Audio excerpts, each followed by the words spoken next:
Assalamualaikum warahmatullahi wabarakatuh. Alhamdulillah, assalatu wassalamu ala rasulillah Sayyidina wa maulana Muhammad ibni Abdullah wa ala alihi wa sahbihi wa mawala wa la hawla wa la quwwata illa billah, amma ba'd. Hadirin wal hadirat, ibu-ibu yang solehah yang saya hormati dan semoga dimuliakan oleh Allah Subhanahu wa taala, yang semoga kita semua yang hadir di tempat ini dalam keadaan membawa dosa, keluar dari tempat ini kecuali Allah ampunkan semua dosa-dosa kita sekalian. Yang saat ini mempunyai masalah, keluar dari tempat ini Allah selesaikan, mudahkan semua masalahnya. Yang mempunyai hajat dan keinginan Allah cukupi semua kebutuhan-kebutuhannya. Yang mempunyai doa Allah kabulkan semua doa-doanya. Yang sedang sakit Allah sembuhkan daripada sakitnya, dan semoga Allah berikan kepada kita istiqomah dalam melaksanakan ibadah. Wabil khusus di bulan Ramadan ini kita semua bisa mengisinya dengan melaksanakan ibadah puasa, i'tikaf, tilawah Al-Qur'an, taklim wa muta'allim, taklim wa ta'allum, belajar mengajar, dan semua amal-amal soleh sampai akhir hayat kita bisa mendapatkan husnul khotimah. Amin amin ya rabbal alamin. Dalam satu riwayat disebutkan bahwasanya ada seorang ulama sufi yang bernama Daud At-Ta'i. Ulama sufi Daud At-Ta'i ini, beliau pernah bercerita tentang pengalaman spiritualnya. Beliau menceritakan bahwasanya ghalabani an-naum fi awwali lailatin min syahri Ramadan. Di salah satu malam bulan Ramadan, saya pernah tiba-tiba merasa ngantuk yang sangat luar biasa, kata beliau. Ngantuk yang sangat luar biasa. Sehingga saya pun tertidur. Padahal itu malam pertama bulan Ramadan. Dan ini bukan kebiasaan orang soleh. Bukan kebiasaan orang soleh banyak tidur di malam hari. Karena salah satu ciri orang soleh yang disebutkan dalam Al-Quran, itu adalah orang yang sedikit tidur di malam hari. Gak lebih dari 1 jam. 1 jam udah banyak banget itu. Orang soleh. Orang soleh itu tidurnya di malam hari hanya sedikit. Hanya untuk syarat bisa tahajud saja soleh. Tidurnya itu penuhi dengan tilawah Al-Quran, dengan sholat, ruku, sujud, munajat kepada Allah Subhanahu wa taala, zikrullah, berdoa kepada Allah Subhanahu wa taala. Karena malam itu adalah saat berkholwah dengan Allah, saat berdua-duaan dengan Allah, saat asyik masuk dengan Allah Subhanahu wa taala. Itu bagi orang soleh seperti itu. Nah, karena alhamdulillah ibu-ibu as-sakinah mas-solihah ya, solihah. Kelihatannya sedikit tidur malamnya. Alhamdulillah. Sedikit banget ya. Tidurnya sedikit banget. Jadi kata beliau, ke Daud At-Ta'i, beliau mengatakan bahwasanya ghalabani an-naum. Di malam pertama bulan Ramadan saya pernah merasa ngantuk yang sangat berat sehingga saya pun ketiduran. Nah, di dalam tidurku ini aku bermimpi seakan-akan ka'anni fi syatti nahrin min durrin wa yaqut. Seakan-akan saya sedang berada di pinggir sungai yang sangat indah, yang mana sungai ini terbuat dari mutiara dan yakut. Kata beliau, sangat indah. Taman surga. Dan kemudian di seberangnya saya melihat ada bidadari-bidadari cantik. Wanita-wanita yang sangat cantik, yang berkilauan, ka'annahunna asyamsu min nuri wajhihinna. Seakan-akan saya melihat matahari saking karena cahaya yang dipantulkan dari wanita-wanita itu. Kemudian refleks. Saya pun langsung menyeru, bertanya kepada wanita tersebut, menyapa kepada wanita itu. Menyapa kepada wanita-wanita itu, saya pun menyapa dengan kata-kata la ilaha illallah Muhammadur Rasulullah. Ini kalau orang soleh nyapa sama wanita gitu, la ilaha, bukan hai, bukan. Tapi yang keluar kata-kata Allah, zikrullah yang keluar itu. La ilaha illallah Muhammadur Rasulullah. Maka si wanita-wanita cantik itu pun mereka menjawab, la ilaha illallah Muhammadur Rasulullah, kata wanita-wanita itu. Nahnu lil hamidina ar-raki'ina as-sajidina as-shaimina fi syahr Ramadan. Kata wanita-wanita cantik ini, mereka mengatakan bahwasanya kami bidadari-bidadari cantik ini diciptakan oleh Allah Subhanahu wa taala khusus untuk orang-orang yang banyak memuji kepada Allah, banyak melakukan ruku, banyak melakukan sujud, banyak melakukan puasa di bulan Ramadan. Jadi ada satu surga, ada satu pintu surga, ada bidadari-bidadari untuk laki-laki. Kalau untuk perempuan terserah. Pengen bidadara mangga. Yang khusus untuk orang-orang yang berpuasa. Tapi yang menggunakan bulan Ramadan ini dengan melaksanakan puasa dengan sebenar-benarnya puasa. Dengan diisi banyak ruku, sujud, sholat, tilawah Al-Quran, zikrullah, memuji kepada Allah Subhanahu wa taala. Itu jadi ada. Makanya beruntung kita diberi kesempatan oleh Allah Subhanahu wa taala, diberi kesempatan masuk di bulan Ramadan. Karena dengan kita masuk di bulan Ramadan, Allah buka kesempatan yang sangat besar kepada siapapun hamba Allah yang ingin mendapatkan surga. Siapapun para pendosa yang ingin mendapatkan ampunan. Siapapun para perindu dikabulkannya doa, yang ingin berdoa, mempunyai keinginan kepada Allah, minta kepada Allah di bulan Ramadan. Yang ingin apapun, minta kepada Allah di bulan Ramadan. Yang merasa punya masa lalu yang kelam, dulu saya banyak melakukan dosa dan kesalahan, maka demi Allah, sebejat apapun seseorang, sebusuk apapun seseorang, sebengis, sedolim apapun seseorang, ketika dia bertobat kepada Allah, mohon ampun di bulan Ramadan, maka dia akan mendapati Allah adalah Zat yang Maha Pengampun. Allah akan mengampuni semua dosa-dosa manusia. Tiap malam Allah turun ke langit dunia, fahal min mustaghfirin fa astaghfirullah, fa aghfirullah. Adakah di antara kalian yang memohon ampun kepadaku, maka aku ampunkan. Adakah di antara kalian yang punya hajat kepadaku, minta kepadaku, maka aku akan penuhi kehajat dan keinginannya. Ini bulan Ramadan. Makanya sampai ada salah satu, dalam satu riwayat disebutkan bahwasanya, dalam satu keterangan disebutkan al-jannatu mushtaqatun li arba'ati nafar. Surga itu merindukan kepada 4 kelompok orang. Yang pertama, orang yang dirindukan oleh surga adalah talil Quran, orang yang gemar membaca Al-Quran. Orang yang gemar membaca Al-Quran, seneng kalau udah baca Al-Quran, dia hobi baca Al-Quran. Hobi baca Al-Quran, seneng. Kalau kayak anak kecanduan game itu, kalau udah game-gamean itu udah lupa. Sama makan udah lupa. Persis seperti ibu-ibu di As-Sakinah ini, kalau udah baca Al-Quran udah lupa segalanya. Fokus baca Al-Quran. Jadi gemar baca Al-Quran. Hobi, gimana sih hobi? Enak kalau udah baca Al-Quran, enak bawaannya. Kayak tadi, Ustadz udah datang juga, terus aja baca Al-Quran, alhamdulillah. Karena gemar, enak itu. Seneng, bahagia gitu. Ketika baca Al-Quran itu seneng. Gitu. Masya Allah. Jadi, dan orang yang gemar membaca Al-Quran, dan orang yang paling besar peluang gemar membaca Al-Quran adalah para penghafal Al-Quran.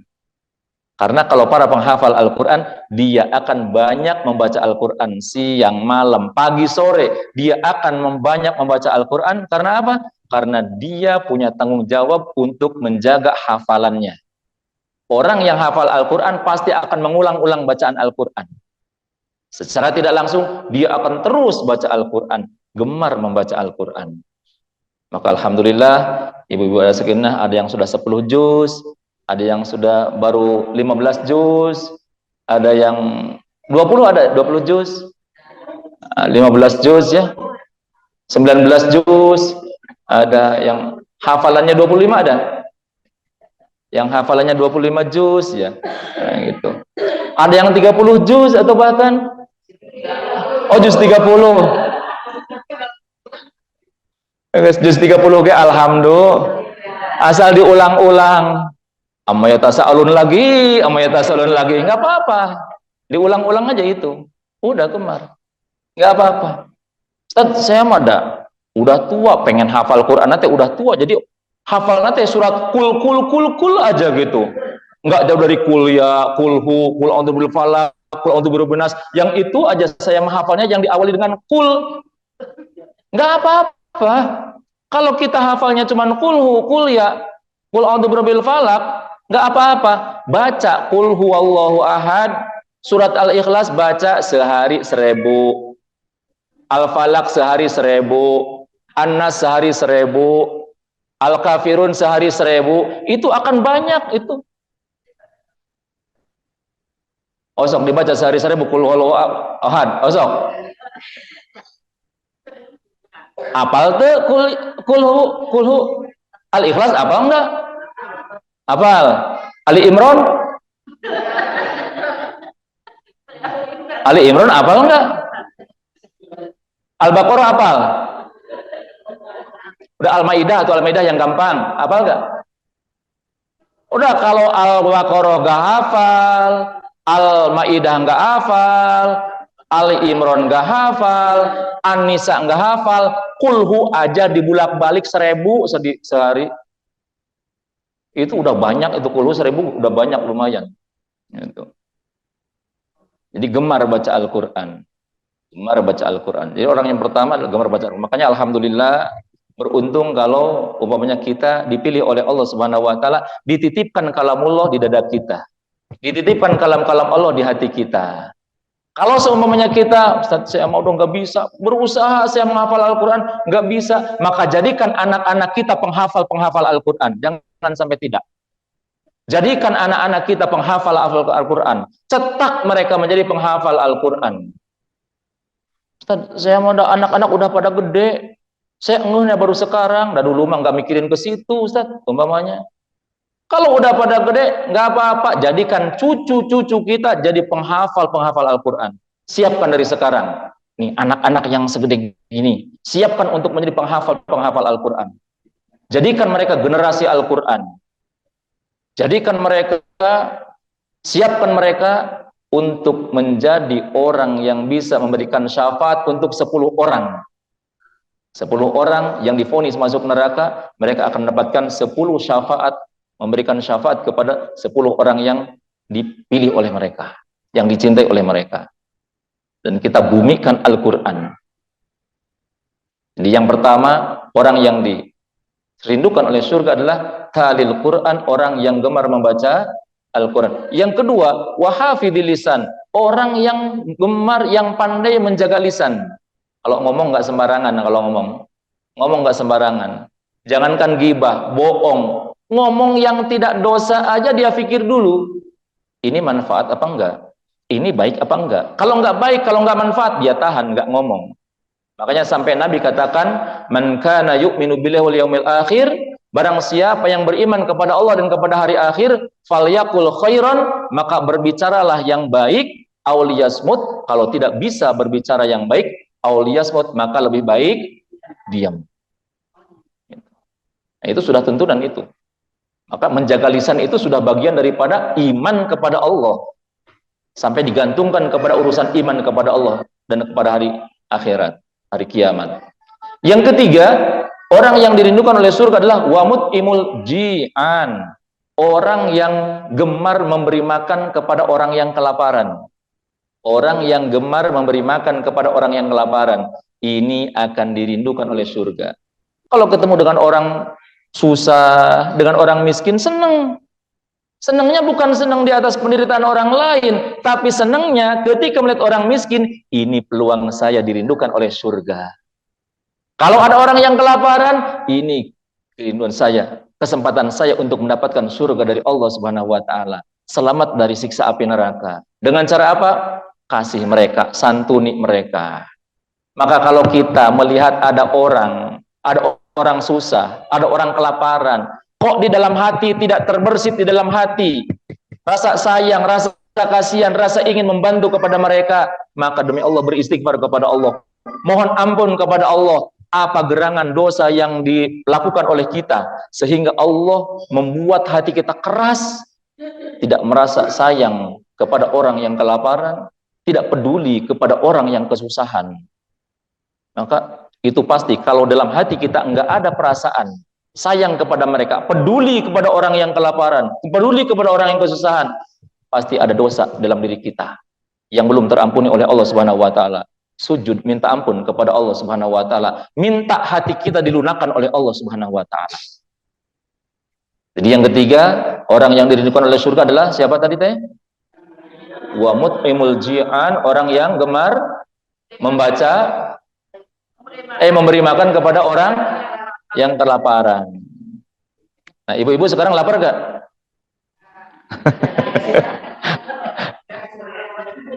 Kalau siang Ramadan ada yang lapar, kasih enggak? Jangan atuh ya siang Ramadan. Kemudian yang keempat, orang yang dirindukan oleh surga adalah was-shaimina fi syahri Ramadan. Orang-orang yang pandai, orang-orang yang berpuasa dengan sebenar-benarnya puasa di bulan Ramadan. Orang yang berpuasa di bulan Ramadan dengan sebenar-benarnya puasa. Tidak semua orang yang berpuasa dirindukan oleh surga, enggak. Karena Nabi sudah katakan, kam min shaimin laisa min siyamihi ilal ju' wal atash. Banyak orang yang berpuasa, mereka tidak mendapatkan apa-apa dari puasanya kecuali lapar dan haus saja. Kata Nabi, ini sudah Nabi katakan. Banyak orang yang berpuasa enggak dapat apa-apa kecuali hanya lapar dan haus saja. Kenapa? Karena mereka hanya menjaga diri dari makan minum itu saja, menjaga syahwat itu saja. Mereka tidak jaga lisannya, mereka tidak jaga matanya, mereka tidak jaga hatinya, mereka tidak jaga. Puasa gibah, ngomongin orang. Puasa masih ngabohong. Puasa masih lihat yang haram.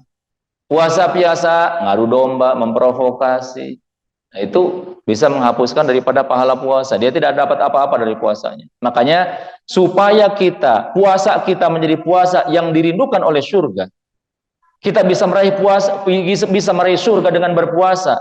Bagaimana caranya? Caranya kita harus ngaji, harus tahu tentang permasalahan puasa, tentang hukum-hukum yang berkaitan dengan puasa. Itu harus ngaji. Ini syarat mutlak. Kalau puasa kita ingin diterima oleh Allah, kita harus tahu, harus ngaji.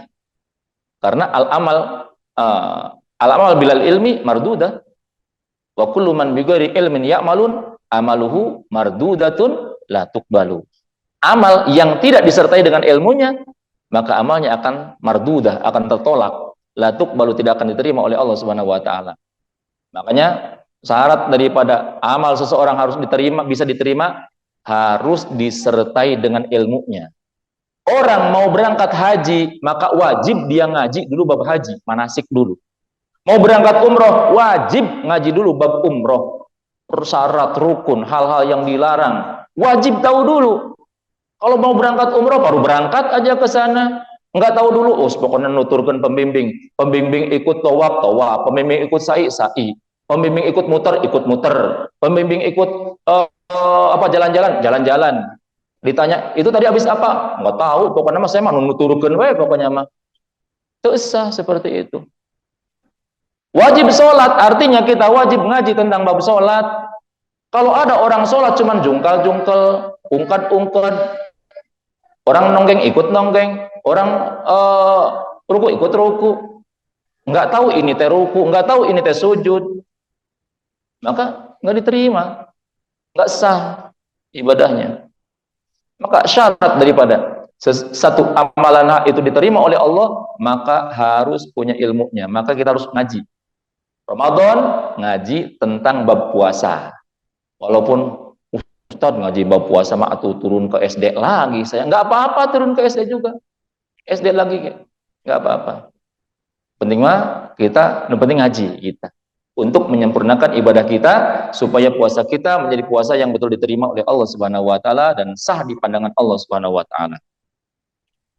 Puasa kita ngaji fikihnya, Puasa adalah menurut bahasa puasa artinya al-imsak, menahan. Sedangkan menurut istilah, puasa adalah menahan diri dari hal-hal yang membatalkan puasa semenjak terbit fajar shodiq sampai terbenam matahari dengan niat tertentu, dengan niat yang ditentukan. Itu puasa. Menahan diri dari hal-hal yang membatalkan puasa semenjak fajar, terbit fajar sampai terbenam matahari dengan niat dan aturan yang telah ditentukan. Makanya rukun puasa itu ada dua. Rukun puasa itu ada dua. Yang pertama, rukun puasa adalah niat. Dan niatnya harus setiap malam. Niat harus setiap malam. Maka kalau ada orang yang lupa niat di malam hari, ingat-ingat teto subuh, udah subuh baru ingat, maka dia harus menahan seperti orang yang berpuasa sampai maghrib. Tapi dia nanti harus kodok hari yang itu. Nggak lupa nggak niat umpamanya, lupa nggak niat. Udah subuh baru ingat, aduh malam nggak niat saya. Maka udah seperti orang yang berpuasa wajib, nggak boleh karena nggak niat, nggak niat saya mau makan aja, nggak boleh, haram, dosa itu. Harus tahan seperti orang yang berpuasa. Tapi dia harus qadha hari yang itu karena dia nggak sah puasanya. Dia hanya imsak. Namanya imsak, hanya menahan dari hal-hal yang membatalkan puasa, tapi tidak dihukumi puasa. Dan wajib imsaknya itu. Dan niat itu harus malam hari. Malam itu kapan? Malam itu semenjak terbenam matahari sampai terbit fajar. Sampai terbit fajar shadiq. Jadi kalau ada orang yang habis buka langsung niat, nawaitu shoma ghadin an adai fardhi syahr ramadan hadhi sanati fardhi ta'ala. Saya niat berpuasa besok, menjalankan puasa fardu bulan Ramadan tahun ini karena Allah Ta'ala. Sah. Begitu buka langsung niat. Sah. Boleh. Boleh. Gitu. Jadi yang pertama niat. Hati-hati niat. Yang kedua, rukun puasa yang kedua adalah menjaga diri dari hal-hal yang membatalkan puasa. Nih, hal-hal yang membatalkan puasa banyak. Ada 9 hal yang membatalkan puasa. Yang pertama adalah murtad, keluar dari Islam. Murtad itu keluar dari Islam. Umpama ada orang yang tiba-tiba ragu dengan adanya Allah, murtad keluar dari Islam, batal puasanya. Umpamanya lagi puasa, kita lagi butuh pisan duit. Ada orang yang ngajak, umpamanya, yuk kita mendingan suang masuk Kristen dulu. Seminggu aja, yang penting kita udah dapat bantuan. Seminggu aja, nanti kita masuk Islam lagi. Kemudian begitu diajak seperti itu, dia mikir-mikir, iya ya, mau nggak ya, ragu-ragu untuk keluar dari Islam, murtad saat itu juga. Kalau masalah iman nggak boleh ragu-ragu. Kalau ada yang mengajak murtad, harus tegas dari awal, tidak. Katakan tidak. Yang pertama murtad. Yang kedua, haid. Yang ketiga, nifas. Yang keempat, wiladah. Wiladah itu apa? Wiladah itu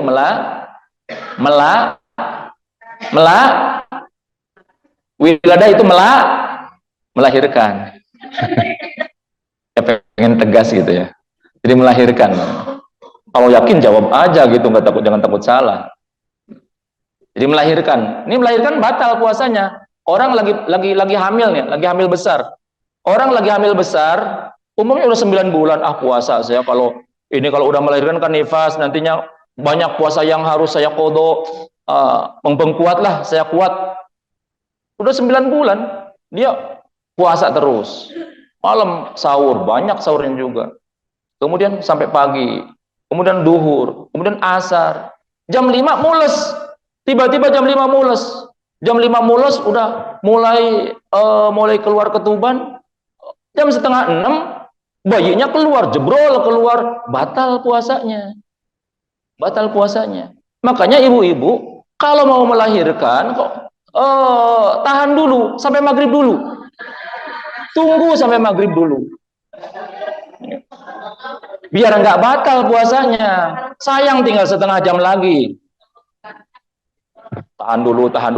Nak, jangan dulu keluar, nak. Nanti nunggu maghrib, nak. Gitu.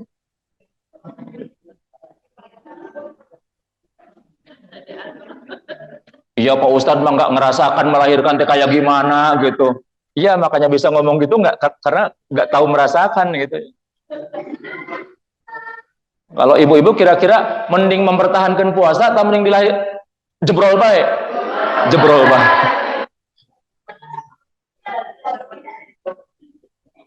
Peda setengah jam deui awal gitu maksudnya nama. Awal setengah jam deui. Kemudian yang selanjutnya yang membatalkan puasa diantaranya adalah jima, berhubungan suami istri di siang hari. Nah, hati-hati, berhubungan suami istri di siang hari selain membatalkan puasa dan dosa besar juga ada kifaratnya. Kifaratnya, ini dosanya besar dan kifaratnya juga besar. Kifaratul udma, apa kifaratnya? Kalau ada orang yang melakukan hubungan suami istri, dia tahu atau enggak melakukan hubungan suami istri di siang hari bulan Ramadan, maka dia wajib membayar, wajib memerdekakan hamba sahaya. Wajib memerdekakan hamba sahaya kalau ada. Kalau enggak ada hamba sahayanya, maka dia wajib berpuasa 2 bulan berturut-turut. 2 bulan berturut-turut, nggak boleh diselang-seling. Kalau udah puasa 50 hari, hari ke-51 batal umpamanya, maka dia wajib ngulang dari awal lagi. Dan harus dicoba. Jangan bilang, ah saya mah nggak bakalan kuat, saya mah bayar itu aja, bayar fidyah aja. Jangan. Coba dulu. 2 bulan berturut-turut berpuasa.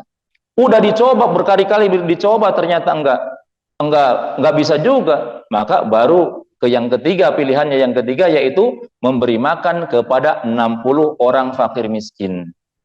Nah ini ternyata yang kayak begini, mungkin kalau di ibu-ibu pengawasan mungkin nggak ada, mungkin masa siang-siang, tapi ternyata ada, banyak. Ada orang yang seorang ibu datang ke saya, Ustadz, setelah dengar ceramah yang itu, saya jadi kepikiran aja. Kenapa emangnya Bu? Dulu teh si bapak teh pernah itu sama saya teh gitu. Waktu masih dinas kene teh cenah gitu. Tapi si suami teh udah meninggal gitu. Bilang ke saya, pernah melakukan di siang hari. Pernah melakukan di siang hari. Ini harus gimana? Ya udah, karena kan si bapaknya udah meninggal. Jadi masa orang meninggal suruh puasa gitu. Nggak bisa orang meninggal suruh puasa mah. Datar barang emak orang meninggal mah. Nah, udah bayar itu aja, bayar fidyah 60 mud diberikan kepada 60 orang fakir miskin. Akhirnya dibayarkan. Dan ternyata ada. Dan ternyata hukum semacam ini masih ada orang yang tidak tahu. Ada orang yang baru tahu hukum semacam ini.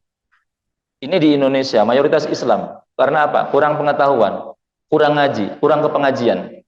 Nah, padahal ini orang tahu nggak tahu, ini harus bayar. Harus kifarat.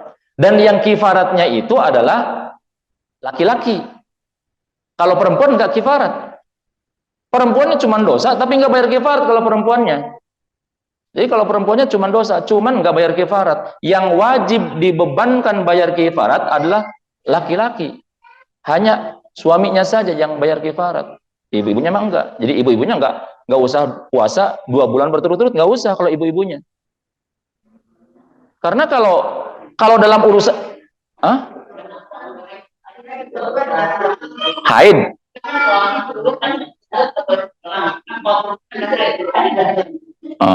ya bukan karena haid juga sih, bukan karena haid juga, karena mayoritas, jima itu, hubungan suami istri itu disebabkan karena laki-laki. Jangan bilang jawab dulu dong. Artinya gini, kalau perempuan lagi pengen, suaminya nggak pengen, suaminya nggak mau, bisa nggak? Jadi nggak? Nggak jadi, nggak bakalan jadi.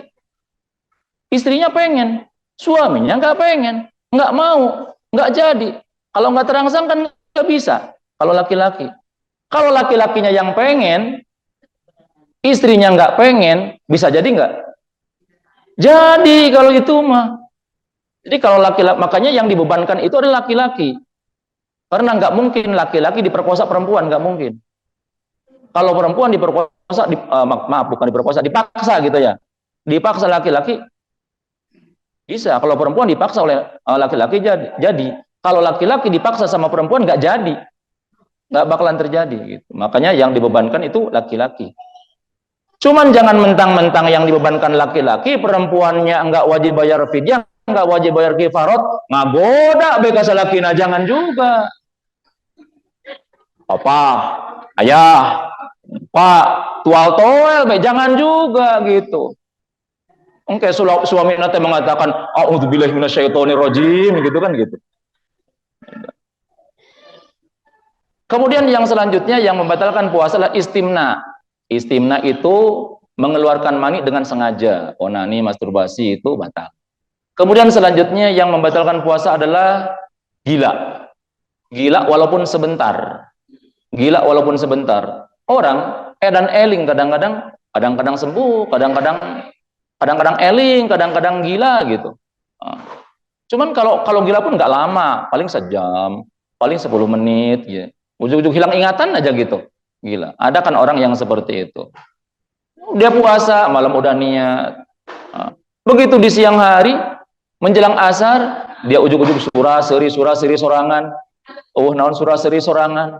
Ngabale doga naon teu para ruguh gitu. Cuman 10 menit. Setelah itu teh waras deui, sembuh deui. Astagfirullahaladzim. Aduh, tadi teh saya gila sakudung umpamanya. Batal puasanya itu. Batal puasanya, walaupun sebentar batal puasanya. Itu. Makanya kalau mau kumat jangan di siang hari. Kalau mau kumat di malam hari. Gitu. Kemudian yang selanjutnya yang membatalkan puasa adalah ayan. Ayan sepanjang hari. Ayan atau kalau dalam Sunda mah sakalor ya. Sakalor, 2 kalor. Sekalor ya. Sekalor. Sakalor teh ayam kayak pingsan lah. Pingsan geletak, kadang-kadang kan ada yang suka seperti itu. Tapi sepanjang hari. Kalau tidak sepanjang hari tidak batal. Umpamanya habis subuh, habis sahur. Begitu habis sahur dia kemudian ayan, pingsan. Nggak ingat deh pokoknya pingsan gitu. Dibangunin nggak bangun-bangun, nggak sadar-sadar. Sadar-sadar maghrib, maka sah puasanya. Nggak sah puasanya, maaf ya. Nggak sah puasanya.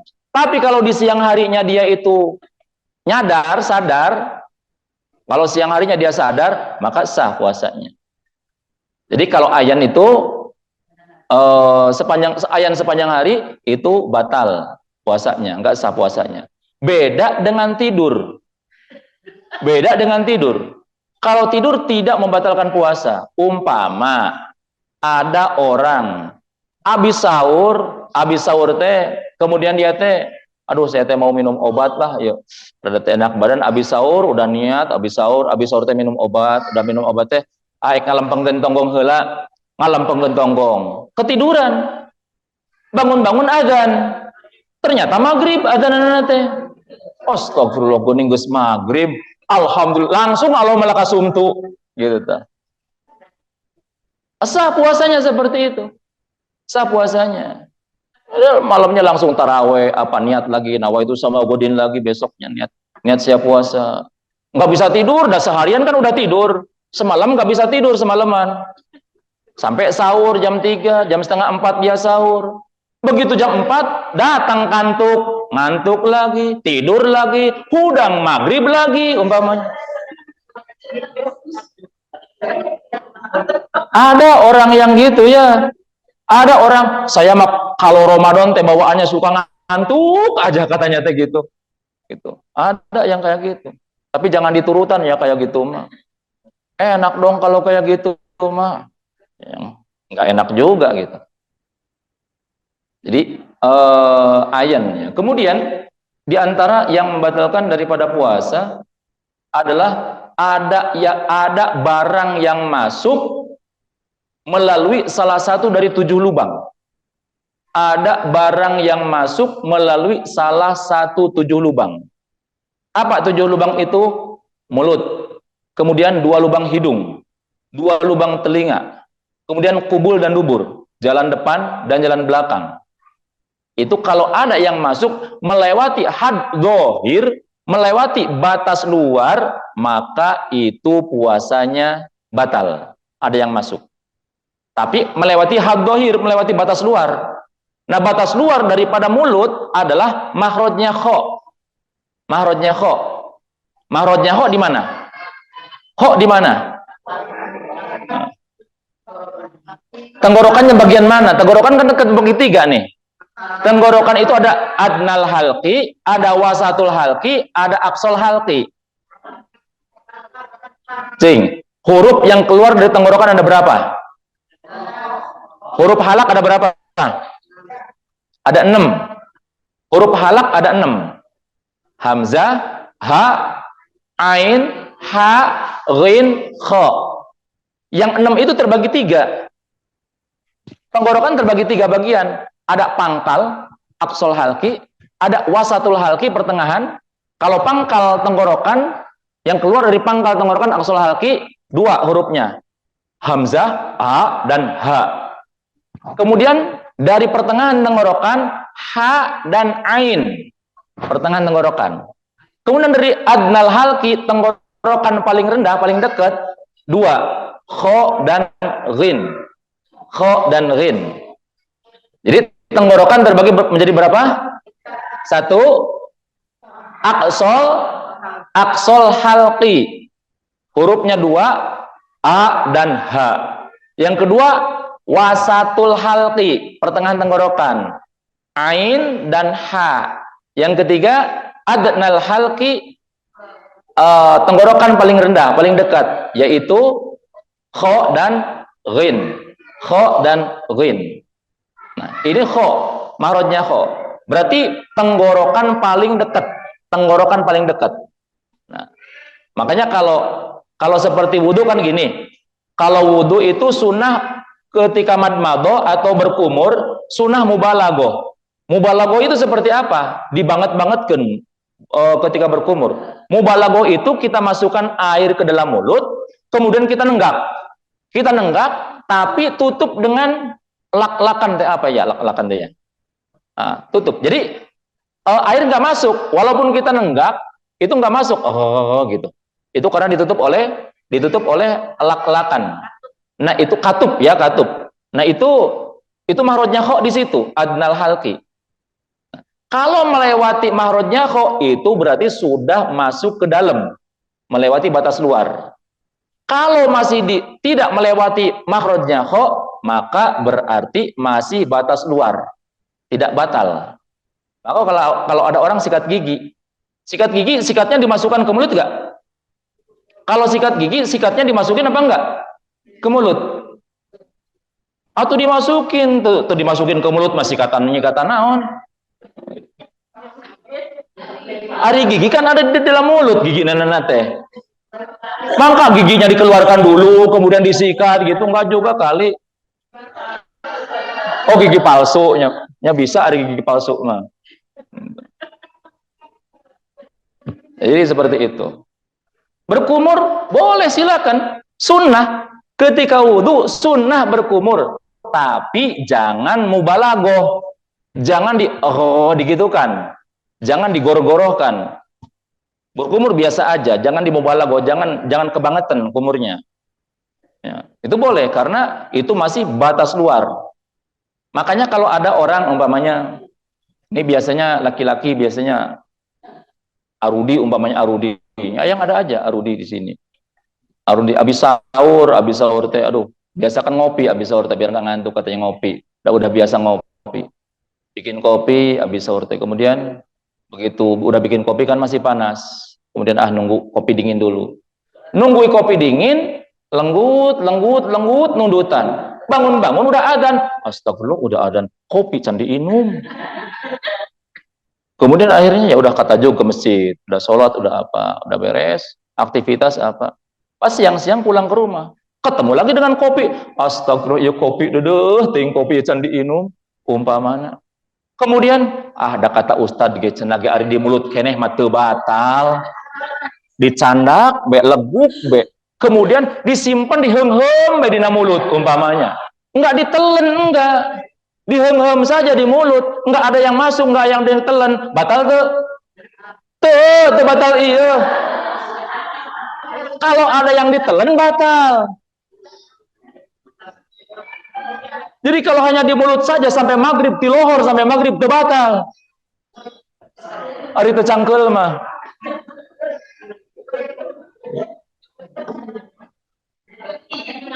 Ari fikih mah gitu. Nyicipi makanan nggak batal, asal nggak ditelen. Boleh nyicipi makanan dan dianjurkan, silakan nyicipi makanan. Dilindungi oleh syariat, dilindungi oleh agama. Ibu-ibu habis masak. Biar ini kan ini lagi puasa, ini buat buka puasa, ini biar enak. Ini udah cukup nggak? Udah pas apa belum gitu? Ngambil sagayung, ngambil sesendok ya, ngambil sesendok, lep. Asal jangan ada yang ditelen, lepeh dibuang, nggak batal, gitu. Rasa mah nggak apa-apa, rasa makan di lidah, nggak ditelen. Asal jangan lidahnya ditelen. Kalau lidahnya ditelen, batal. Gitu. Jadi nggak apa-apa. Seperti itu. Tapi ya jangan mang-mang oke, jangan ragu-ragu gitu. Cukup tentu asaan bisa sendok deui. Hayuh bae. Iraha yakin atau ieu teh gitu. Fikih itu seperti itu. Jadi hukum itu seperti itu. Maka kalau ada orang yang ambil makanan gini, jangan suudzon dulu, jangan itu nggak puasa. Ya Allah, di rumahnya ternyata nggak puasa. Jangan gitu. Oh, mungkin lagi nyicipi makanan. Jadi harus husnudzon kepada orang lain. Nelen ludah, batal nggak ya? Nelen ludah itu tidak batal dengan 3 syarat. Nelen ludah tidak batal, tapi dengan tiga syarat. Kalau salah satu dari ketiga syarat ini tidak terpenuhi, maka batal nelen ludah. Yang pertama syaratnya, ludah sendiri. Bener. Dina kitab, siga kitu asli. Ada di kitab Taqriratus Sadidah. Ini ngaji kitab Taqriratus Sadidah. Syaratnya 3. Yang pertama, ludah sendiri. Kalau lagi puasa nelen ludah orang lain batal. Bener, enggak bercanda, enggak. Ada di kitabnya gitu geus terangkeun gitu. Anu kedua, ludahnya belum bercampur dengan benda lain. Kalau sudah bercampur dengan benda lain, contohnya seperti masakan tadi, atau dengan darah umpamanya, gusinya berdarah, campur darah, ditelen ludahnya, maka batal.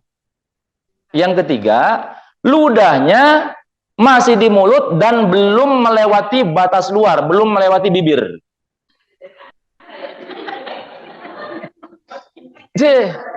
Itu syaratnya 3 itu. Dina kitab siga kitu. Jadi syaratnya siga kitu. Ludahnya belum melewati bibir. Kalau sudah melewati bibir, ditelen, maka batal. Gitu. Jangan megang itu atuh ya. Bongan bae ditanyakeun. Jadi nanti ari fikih mah kudu diterangkeun berikut syarat-syaratnya. Jangan main nggak apa-apa ludah mah nanti dulu, ludah siapa dulu gitu. Gimana ludahnya dulu? Kalau udah bercampur ya batal ludahnya. Bercampur dengan odol batal. Habis sikat gigi ya, habis sikat gigi masih aya kene amis campur dengan ludah. Ada pasta gigi, ada odolnya campur dengan ludah, ditelen, batal kalau seperti itu. Gitu. Atau ada orang yang ngantuk, nudutan, pas ngacai, gitu. Begitu bangun, itu batal. Makanya jangan sayang-sayang, kalau udah lewat, udah buang aja. Gak usah soksikan Allah pisan karena itu. Jangan ya. Bener, ini nggak bercanda ya, ini bukan bercanda. Kalau habis berkumur sama, masih ada. Kalau bendanya, maaf, Listerinnya itu masih ada gitu ya, masih ada, maka nggak boleh ditelan, karena berarti ludah bercampur dengan barang lain. Tapi kalau hanya ada sisa rasa saja, nggak apa-apa. Kalau hanya ada sisa rasa aja, nggak apa-apa. Ada kayak habis sikat gigi ya, odol itu kan dingin gitu ya, dingin. Hanya ada rasa dingin atau rasa semiriwing gitu, itu nggak apa-apa. Karena itu mah hanya sisa aja, sisa rasa aja.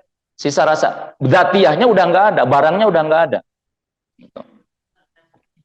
Kemudian batas luar dari hidung. Batas luar dari hidung dan telinga adalah yang nampak dari depan. Yang nampak oleh orang lain dari depan. Jadi kalau seumpamanya memasukkan tangan masuk ke hidung, batal. Ngorong itu batal. Gitu. Makanya ke puasa mah puasa kang orang-orang batal puasa. Tahan. Lamun garatel tadi dia teh. Atau tapi gara retek dina telinga umpamanya. Jangan dikorek sama itu, korek kuping jangan. Udah biar aja. Tunda aja. Ustaz, gimana kalau seumpamanya lagi tidur nih di siang hari, ada semut kurang ajar masuk semutnya teh.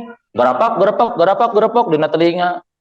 Itu. Nggak batal kalau semut masuk mah nggak batal. Nah, itu mah kahayang semut sendiri, bukan kahayang kita. Nggak batal.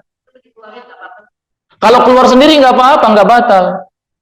Yang batal itu kalau kita masukin benda sesuatu, kemudian ngorek-ngorek semut, ambil keluar. Yang membatalkannya itu memasukkan sesuatunya oleh kita, itu yang batal. Kalau semutnya udah masuk gitu teh, mut keluarlah mut keluarlah mut, keluar sendiri. Nah, itu nggak batal. Tapi kalau seumpamanya ambil air, dimasukin airnya, kemudian dengdeken gitu. Ambil air lagi, dengdeken, itu mah batal. Karena memasukkan sesuatu barang ke telinga, melewati batas luar. Kalau headset di sini itu nggak batal. Karena masih batas luar, headset masih batas luar ya. Headset itu kan nggak di sini. Gitu. Kecuali kalau headsetnya itu mencos. Ada yang masuk gitu, maka itu batal headsetnya. Kemudian kubul dubur. Kubul, batas luar dari kubul untuk wanita, batas luar dari kubul itu adalah perkara yang nampak di saat jongkok. Jadi area yang nampak di saat jongkok itu batas luar. Maka kalau habis kencing mau cebok, maka jangan cebok, jangan dengan menggunakan unmulah. Unmulah itu ujung-ujung jari. Tapi dengan menggunakan telapak tangan. Jadi kalau menggunakan telapak tangan kan nggak akan ada yang masuk. Kalau dengan menggunakan unmula atau ujung jari, maka itu dikhawatirkan ada sedikit ujung jari yang masuk melewati batas luar, batal. Batal itunya, batal puasanya. Maka diusap hanya dengan telapak tangan saja. Siram, diusap dengan menggunakan telapak tangan. Kalau dengan menggunakan unmula atau benda lain, maka dikhawatirkan ada yang masuk, itu bisa membatalkan. Nah, termasuk ketika BAB, di siang hari BAB, itu kadang ada orang yang ragu-ragu, aduh saya emang nggak mau BAB di siang hari takut batal gitu, nanti ceboknya takut batal gitu. Ya nggak usah gitu juga, nggak usah nyusahin sendiri. Mau BAB di siang hari silakan, udah BAB aja. Tapi nanti ceboknya jangan pakai ujung jari, tapi pakai telapak tangan. Diusapnya pakai telapak tangan. Siram yang banyak, kemudian pakai telapak tangan, dibersihkannya. Jadi seperti itu. Jadi jangan nyusahin sendiri. Termasuk umpamanya ada orang yang malam harinya junub, malam hari junub, gitu. Habis hubungan suami istri, kan boleh hubungan suami istri di malam hari bulan Ramadan, itu boleh. Uhilat lakum lailatas syiyami rafatu ila nisaikum, dalam Al-Qur'an seperti itu. Malam hari berhubungan suami istri, begitu bangun, aduh, jam 3:30, ibu-ibu mah yang terfikir bukan mandi dulu, dapur dulu. Aduh, jam 3:30, dapur dulu. Kaprak, nyiapkan makanan. Itu hebatnya istri ya, hebatnya istri. Yang difikirkan bukan pribadinya dulu, suaminya dulu, anak-anaknya dulu. Itu hebatnya istri. Makanya paling besar peluang masuk surga adalah istri. Itu paling besar masuk surga itu adalah istri. Sampai dalam hadis sahih disebutkan bahwasanya ayyuma mar'atin sholat khamsa, wanita mana saja yang sholatnya hanya 5 waktu saja, nggak pernah duha, nggak pernah tahajud, puasanya hanya Ramadan saja, nggak pernah Senin Kamis sunnah, tapi dia taat kepada suaminya dan dia menjaga kamar tidurnya, artinya menjaga kehormatannya, maka akan diperintahkan kepada dia di hari akhir, masuklah ke dalam surga mau dari pintu mana saja. Luar biasa wanita itu. Ini hadisnya sahih. Jadi wanita itu udah di dapur, cek kolot bahur lama ari awe mah cenah dapur kasur sumurnya. Kasur sumur. Nah, itu udah surga itu kalau dia karena Allah. Kalau karena Allah. Makanya wanita umpamanya habis hubungan suami istri di malam hari, bangun setengah 4, langsung ke dapur, langsung nyiapin makanan, kemudian dia makan, habis makan, baru ingat, can mandi, udah subuh, maka silahkan mandi, boleh mandi junub, mandi janabah boleh, tapi dengan hati-hati, dengan cara digujur, dengan cara disiram, diguyur, nggak boleh sambil telem. Kalau mandinya sambil telem, ada yang masuk, maka batal. Telem teh naon bahasa Indonesianya? Tenggelam. Tilelep atau tenggelam? Nyelam ya. Nyelam. Jadi kalau itu kan mandi sambil nyelam kan boleh. Ibu-ibu umpamanya habis junub, habis hubungan suami istri, enggak dalam keadaan puasa nih, enggak dalam keadaan puasa.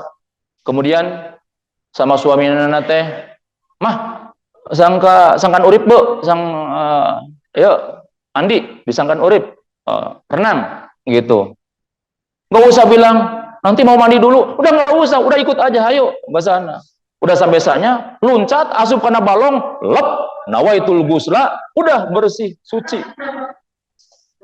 Iya betul, lep, begitu telem, begitu menyelam, nawaitul gusla lirofil hadasil akbari lillahi ta'ala, muncul gus suci, gus gitu, bener gitu, udah suci, gampang gitu, gampang seperti itu.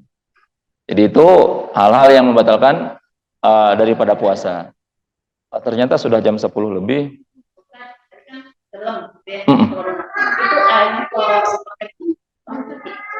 Kalau dipakai apa? Dipakai adus ya.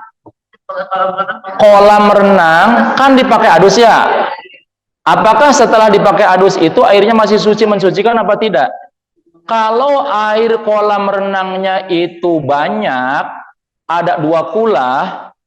2 kulah itu ukuran panjang 60, lebar 60 cm, tinggi 60 cm, airnya penuh. Jadi kalau kita punya sumur, punya bak ya, bak panjangnya 60 cm, lebarnya 60 cm, tingginya 60 cm, airnya penuh, maka itu 2 kulah, air banyak. Air banyak dipakai berapapun juga, berapa kali pun juga, asalkan terkena najis juga, asalkan tidak berubah, maka itu hukumnya suci dan mensucikan. Umpama jadi kolam, ada umpamanya ibu-ibu teh, aduh pengen kencing Gus di dia bae lah, kecewer be kencing di dalam kolam umpamanya. Kira-kira eta air kolamnya teh hangser teu suci. Air kencing-kencingnya jadi suci. Gitu. Tapi jangan diniatan oge gitunya. Wah, kencing dina kolam wae. Jangan gitu juga gitu. Jadi itu betul. Jadi kalau air kolam itu tetap hukumnya suci. Walaupun dikencingin tetap suci. Asalkan tidak berubah jadi hangser gitu. Ada lagi yang mau bertanya? Baik.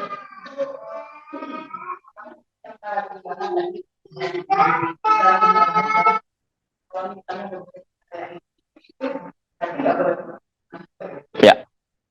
Ketika mandi besar, tadi dikatakan harus hati-hati.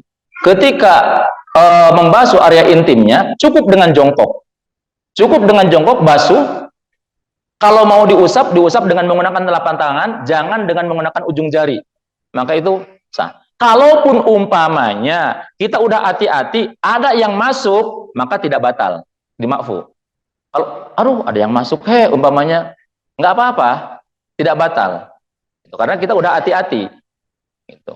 Beda kalau semuanya sambil telem tadi, sambil nyelam. Kalau sambil nyelam ada yang masuk, sengaja nggak sengaja tetap batal. Gitu. Ada lagi yang mau tanya? Baik. Waalaikumsalam warahmatullahi wabarakatuh.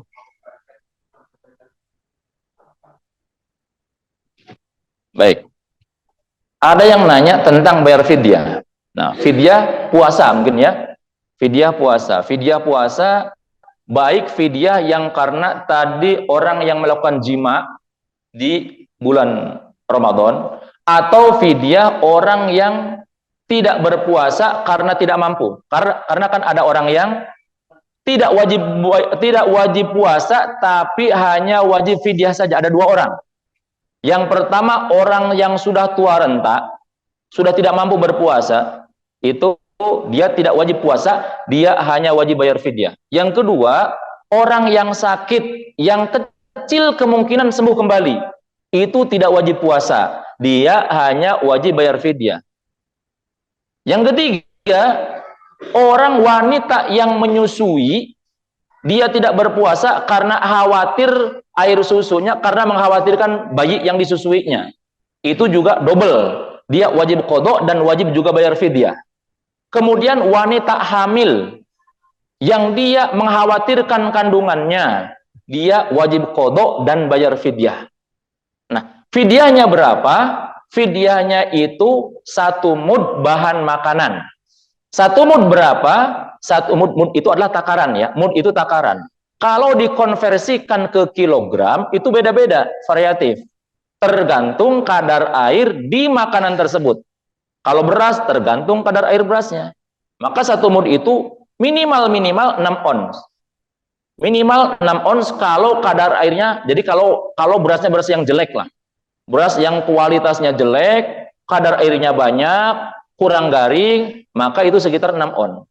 Tapi kalau kadar airnya rendah, kualitas berasnya bagus, maka itu bisa 8 on. Bisa 8 on. Makanya antara 6 on, 7 on, 8 on. Kalau mau hati-hati ambil yang lebih banyak, yang lebih besar yaitu 8 on. Jadi itu. Jadi fidyah, besaran fidyah itu 8 ons dan itu diberikan tiap hari. Dan juga ada lagi yang wajib bayar fidyah. Siapa? Orang yang tahun kemarin dia punya qadwanun puasa. Ada 2 hari nggak puasa umpamanya. Belum sempat qadha, udah masuk Ramadan lagi. Maka dia tanggungan qadha dia tetap dia wajib qadha dan dia juga wajib bayar fidyah. Setiap masuk Ramadan belum dibayar belum diqadha puasanya, dia bayar fidyah lagi. Setiap masuk Ramadan bayar fidyah lagi. Besarannya itu tadi, sekitar antara 6, 7, 8 ons. Yang paling dianjurkan 8 ons ngambilnya. Itu udah supaya lebih hati-hati ya, lebih hati-hati. Gitu. Ada lagi?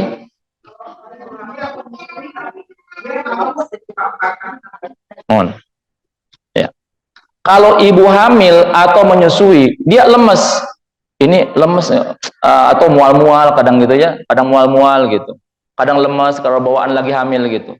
Kemudian dia karena memang lemes, dia akhirnya berbuka, enggak puasa, maka dia hanya wajib qadha saja. Tidak wajib fidyah.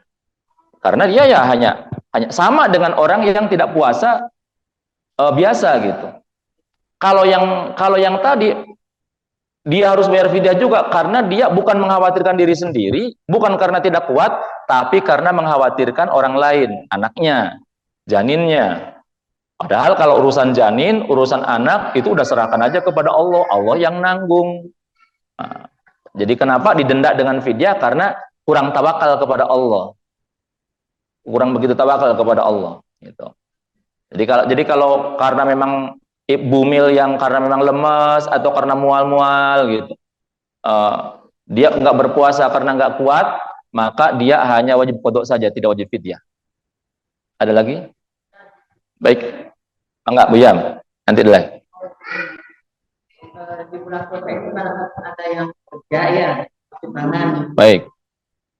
Dia itu puasa, dia di rumah kita. Sikapnya gimana, harus ganti apa dibiarin aja gitu. Baik. Sekalian, Bu Niki.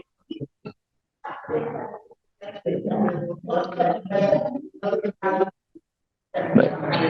Ya. Untuk yang video apa? Ya. Baik.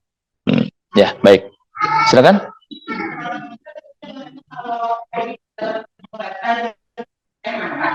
Ya.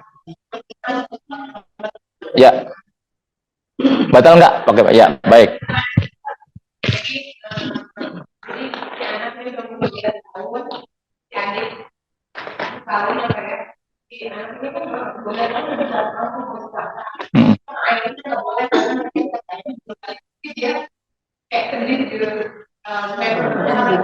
Puasa sendiri gitu.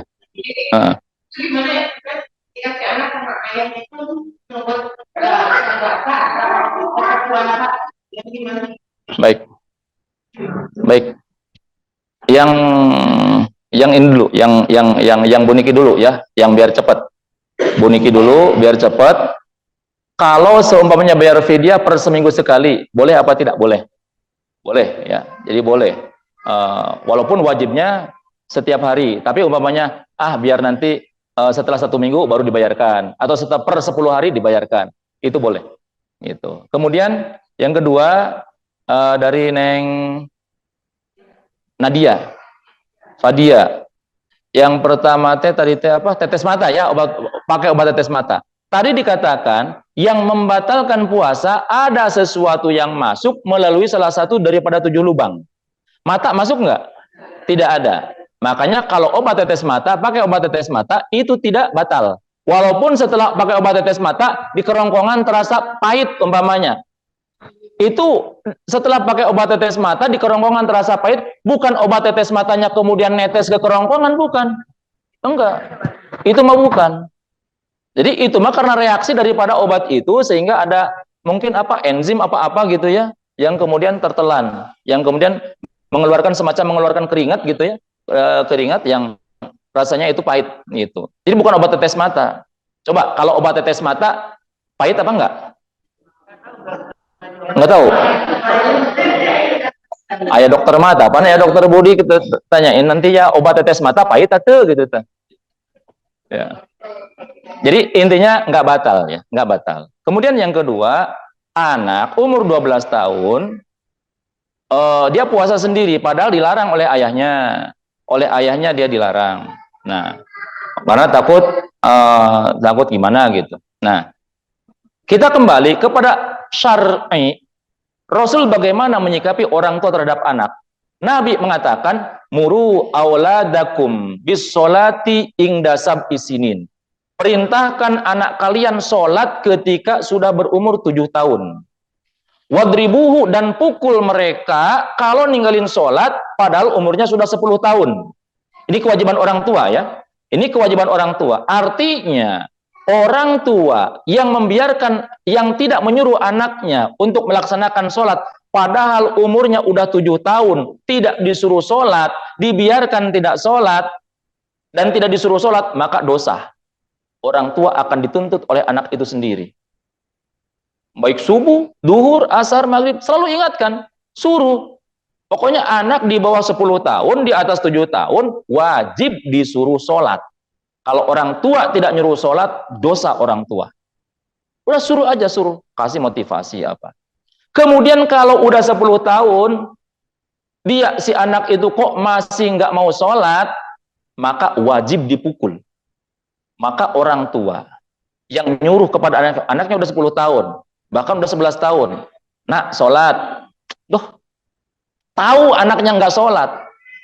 Kok nggak dipukul oleh orang tuanya? Demi Allah dosa orang tuanya.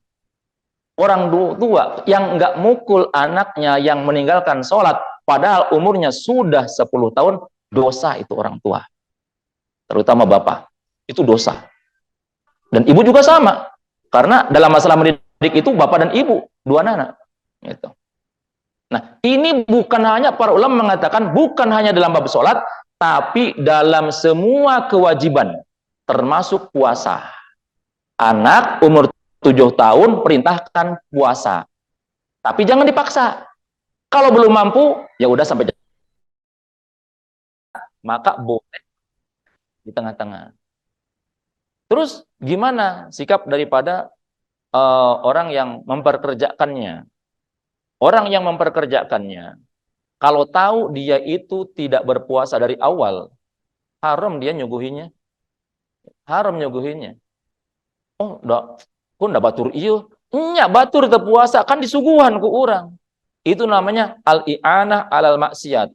Allah sudah wanti-wanti, wa ta'awanu alal birri wat taqwa wa la ta'awanu alal itsmi wal udwan. Jangan kalian saling tolong-menolong dalam perbuatan dosa. Orang Ramadan enggak puasa, dosa enggak? Dosa. Dibantu pisan oleh kita. Dosa. Kalau orangnya minta, saya tidak ngasih. Kalau orangnya bekal, terserah. Kalau dia mau, nggak usah kasih solusi. Dakar puasa di dia mah tanya diakeun, udah gitu aja. Geus ieu mah aya tambahan uang makan baik gitu. Uang makannya untuk maghrib gitu.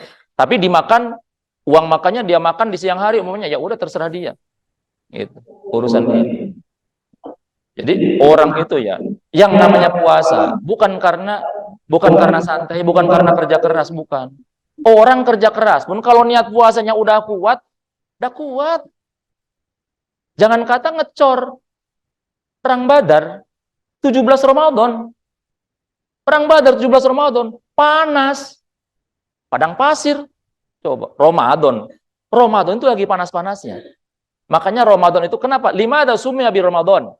Kenapa bulan Ramadan dikatakan Ramadan? Ramadan itu artinya sangat panas. Karena li'annal Arab, karena orang-orang Arab dulu ketika mereka memberi nama bulan-bulan, pas memberi nama bulan Ramadan sedang bangetnya panas. Ramadan itu lagi panas. Makanya kalau berangkat umroh bulan Ramadan panas. Berangkat umroh bulan Ramadan panas. Saya pernah berangkat umroh sana Ramadan. Hari Jumat datang ke Mekah hari Jumat. Gitu. Pas ke sana nggak kebagian karena datangnya masuknya telat gitu. Jam 11, jam setengah 12 baru datang ke Masjidil Haram. Oh, udah nggak kebagian tempat. Masuk terus dibawa ke itu. Akhirnya nyampe ke Rotob. Rotob itu di puncak ya. Puncak. Kita dalam keadaan ihram di puncak Masjidil Haram karena udah nggak ada lagi tempat. Kebagian di puncak Masjidil Haram. Di tengah poe, panas, Masya Allah. Nangis di situ ingat dosa. Ini bukan karena apa, dosa kami itu. Itu sengaja mungkin diazab sama Allah ya. Dibersihan dosa sama Allah. Di poe eta mada. Tidak ada lagi pilihan, tempatnya di situ kita dapatnya. Itu. Kan kalau lagi ihram nggak boleh pakai penutup kepala gitu. Tengah poe sampai nungguan khotib Jumat nah khutbahnya lama gitu. Nggak boleh pakai tutup kepala. Waduh. Masya Allah. Itu luar biasa. Tapi nikmat. Alhamdulillah. Ada lagi? Baik.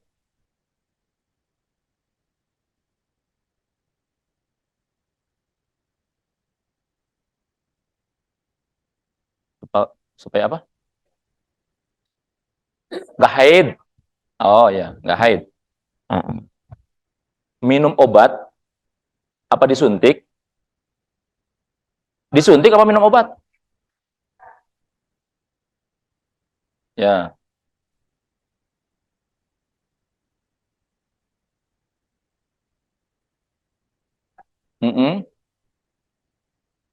Oh, gitu. Baik. Yang pertama masalah suntik. Suntik infus. Vaksin atau yang lain sebagainya. Nah, dalam masalah suntik, di sini, dalam kitab Taqritus Sadidah, itu diterangkan, ada khilaf ulama. Ada perbedaan ulama.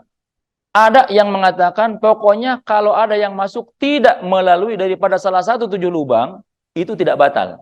Termasuk suntik, termasuk infus. Gitu. Termasuk suntik, termasuk infus. Itu tidak batal. Ada sebagian ulama yang berpendapat seperti itu. Ada yang berpendapat batal secara mutlak. Pokoknya ada yang masuk batal. Gitu. Ada ulama yang mentafsil. Tafsilannya itu begini. Kalau suntikan tersebut atau infusan tersebut bisa menyegarkan badan, menjadi nutrisi-nutrisi makanan, menyegarkan badan, itu batal. Kalau bukan untuk menyegarkan badan menjadi nutrisi makanan, tapi hanya pengobatan, tidak batal. Jadi ada tiga pendapat. Ada tiga pendapat. Nah, terserah kita. Tapi kalau dalam madhab kita, madhab Syafi'i, itu tidak batal. Pokoknya yang masuk selain ke salah satu 7 lubang ini, itu tidak batal. Tapi tadi ada tiga pendapat ya. Ada yang batal secara mutlak, tidak batal secara mutlak, dan ada yang ditafsil atau diperinci. Kemudian masalah minum obat supaya nggak haid. Umpamanya mau berangkat umroh, umpamanya agar umroh cuma 9 hari lah. Sayang kalau di sana umpamanya haid gitu. Kemudian minum obat. Ramadan umpamanya. Sayang nggak puasa gitu. Kemudian minum obat. Ya nggak apa-apa. Asalkan sesuai dengan aturan medis, tidak membahayakan, nggak apa-apa, nggak masalah. Oh di sini biar Ramadan full, bisa puasa full gitu. Asalkan secara medis tidak membahayakan, boleh. Asalkan secara medis tidak membahayakan, boleh. Tapi kalau secara medis membahayakan, maka nggak boleh. La dororo wala diroro. Tidak boleh membahayakan pribadi ataupun kepada orang lain. Gitu. Kalau semuanya konsul dulu sama dokter. Ini boleh nggak? Ini mau Ramadan, saya mau mengkonsumsi obat supaya agar tidak gitu. Kata dokter, Bu ini cuman resikonya begini, nanti Ibu resikonya. Kalau resikonya besar, maka jangan. Tapi kalau udah Bu nggak apa-apa, aman, boleh, silahkan. Cukup ya, berarti kita tutup. Doa dulu, oh, ya. Yang doanya Umi aja, Mami aja yang doanya baru datang umroh.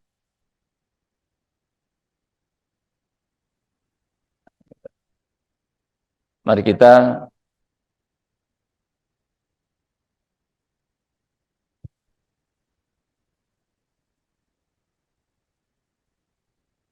buah jinining ya. Orang mana? Oh, iya.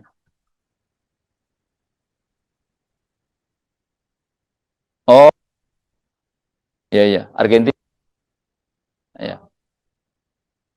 iya. Mari kita berdoa memohon kepada Allah Subhanahu wa taala, khususnya di bulan Ramadan ini kita menundukkan kepala sejenak, kita tundukkan kepala sejenak, kita berzikir kepada Allah, kita muhasabah kepada Allah, kita bersyukur kepada Allah Subhanahu wa taala, kita dipilih oleh Allah Subhanahu wa taala untuk bisa melaksanakan ibadah di bulan Ramadan ini. Dan jangan kita menghayal bahwa kita akan panjang umur, akan bertemu dengan bulan Ramadan tahun depan.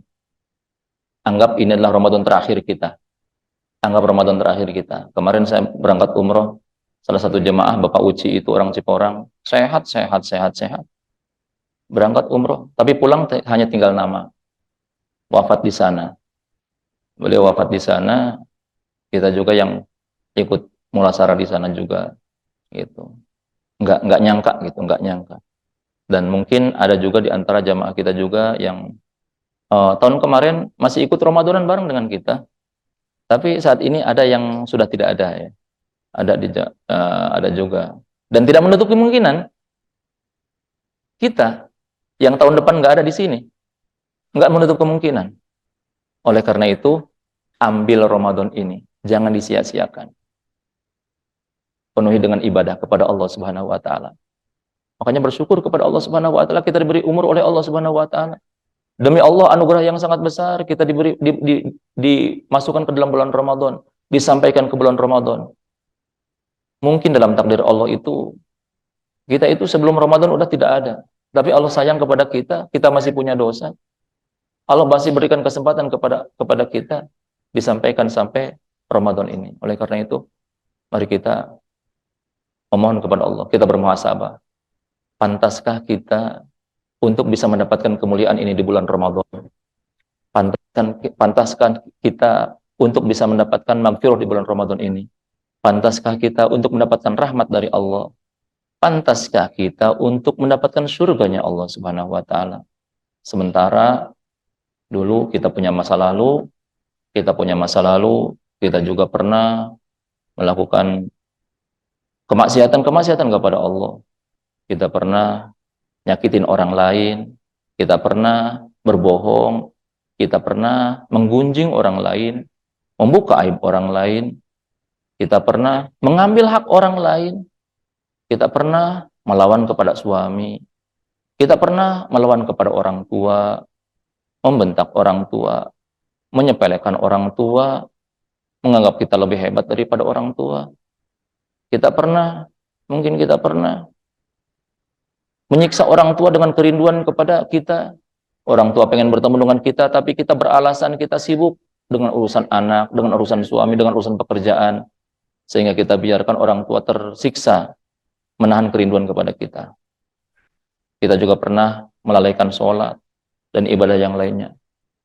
Oleh karena itu, di pagi menjelang siang ini, mari kita memohon ampun kepada Allah Subhanahu wa taala.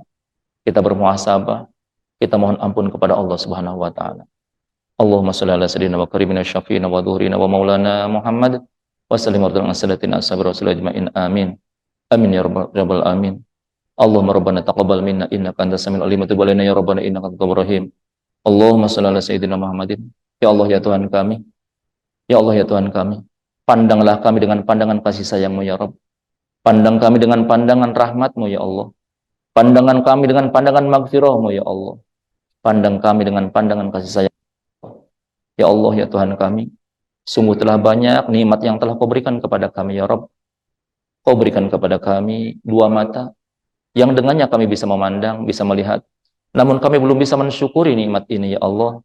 Bahkan kami pernah mengkufuri nikmat ini ya Allah. Mata ini pernah kami gunakan untuk melihat yang haram. Kau berikan kami telinga yang dengannya kami bisa mendengar.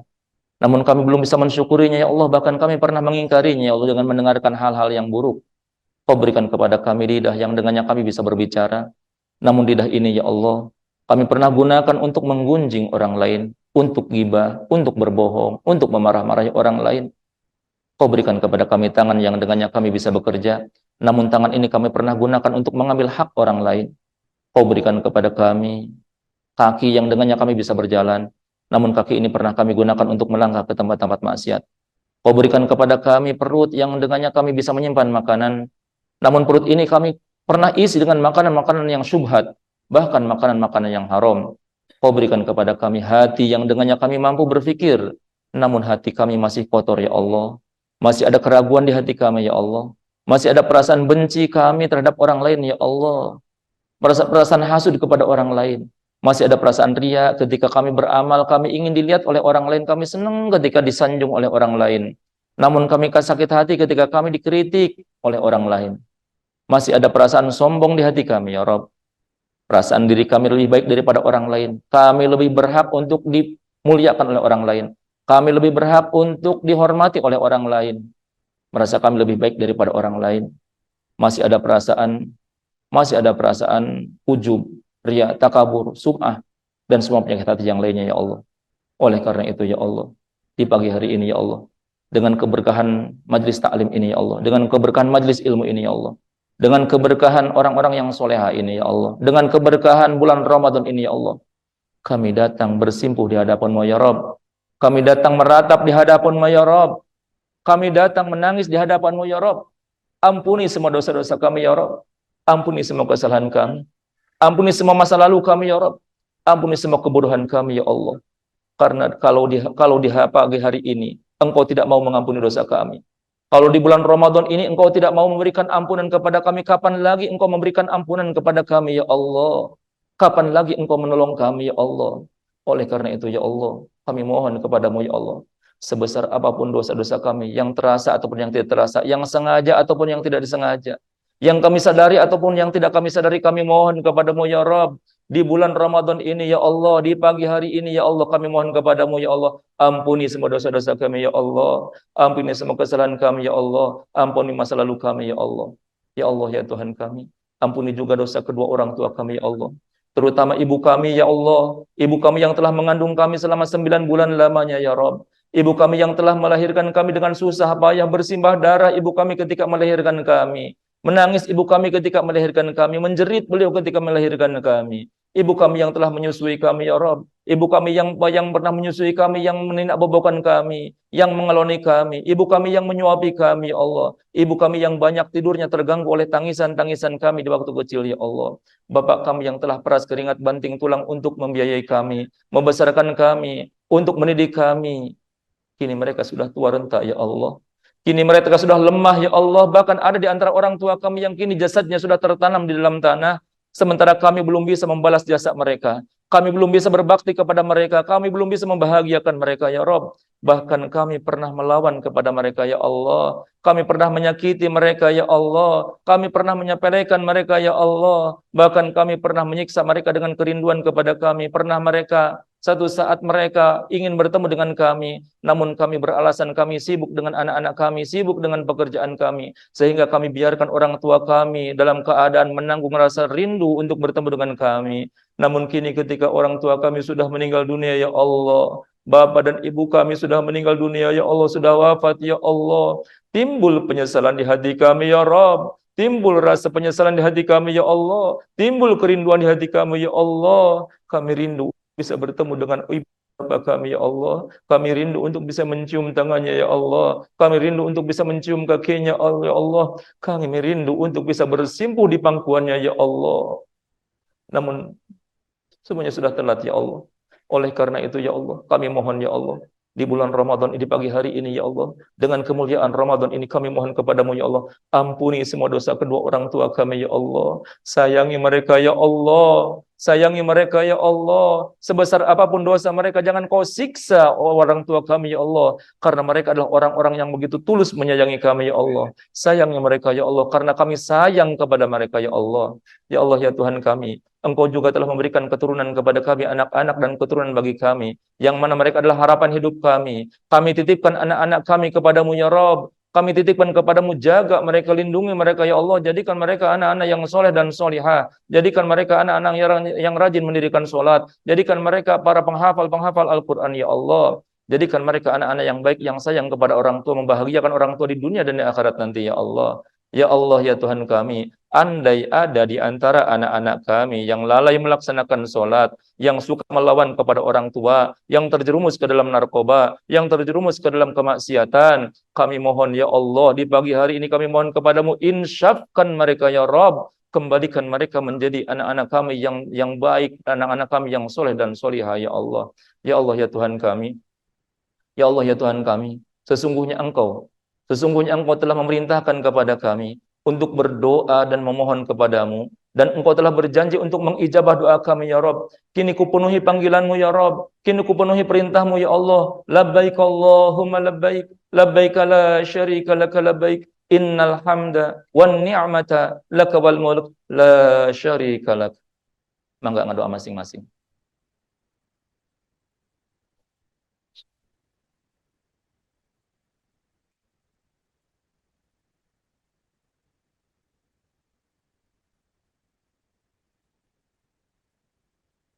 Allahumma istajib du'a'ana ya Rabb. Kabulkan semua doa kami ya Allah.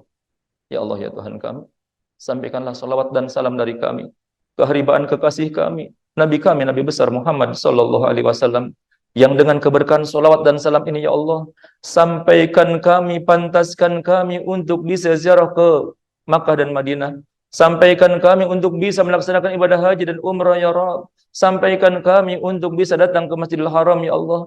Kami rindu untuk bisa bertemu dengan Baitullah ya Allah. Kami rindu untuk bisa bermunajat, berdoa di hadapan Baitullah ya Allah. Kami rindu untuk bersimpuh di hadapan Baitullah ya Allah. Kami rindu untuk tawaf mengelilingi Ka'bah, rindu untuk melaksanakan sa'i antara Safa dan Marwah, rindu untuk bisa wukuf di Arafah, mabit di Muzdalifah, mabit di Mina, melempar jumrah. Kami rindu untuk bisa bermunajat di Raudhah ya Allah. Kami rindu untuk bisa berziarah ke makam kekasih kami Nabi besar Muhammad sallallahu alaihi wasallam. Kami ingin mengucapkan salam dekat dengan jasadnya beliau. Kami ingin mengucapkan assalamu alayka ya Rasulullah, assalamu alayka ya Nabi Allah, assalamu alayka ayyuhan Nabi wa rahmatullahi wa barakatuh. Pantaskan kami untuk bisa menginjakkan kaki di tanah haram ya Allah. Pantaskan kami untuk bisa menjadi tamu-tamumu dan tamu-tamu Rasulmu ya Allah. Allahumma rabbana atina fid dunya hasanah wa fil akhirati hasanah wa qina adzabannar. Wa sallallahu ala sayyidina Muhammadin wa ala alihi wasallam. Walhamdulillahi rabbil alamin. Aqulu qouli hadza subhanakallahumma bihamdika asyhadu an la ilaha illa anta astaghfiruka wa atubu ilaik. Wassalamu alaikum warahmatullahi wabarakatuh.